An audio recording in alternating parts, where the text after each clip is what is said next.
Yıkılsın mı bu senenin binası? Ağlıyor yavrular, yoktur babası. Hakkıma verilmiş de idam cezası. Kader böyleymiş de kime ne diyeyim? Yavrum ne diyeyim? Ah felek ne diyeyim? Hakkıma verilmiş de idam cezası. Kader böyleymiş de kime ne diyeyim? Felek ne diyeyim? Ah yavrum ne diyeyim?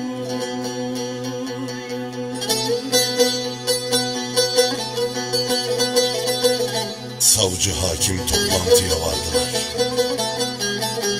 İdam sehpasını öne sürdüler. Benim idamıma karar verdiler. Kader böyleymiş, kime ne diyeyim? Bırakın yavrumla bugün yatayım. Verildi idamım, nasıl durayım? Gardiyan ben bir ölüden öteyim. Kader kurban, kime ne diyeyim? Kime ne diyeyim?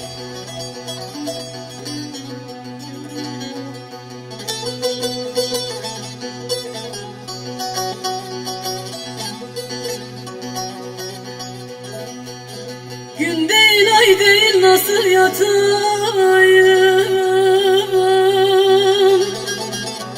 Gelenim yok yavrum, mektup atayım.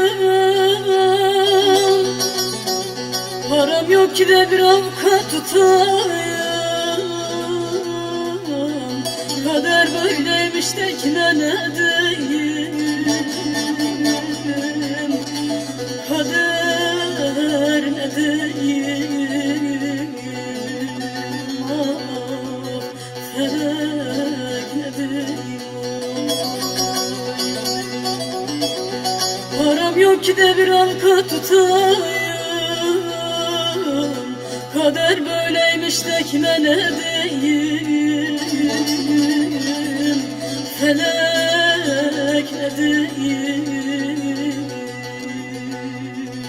Yavrum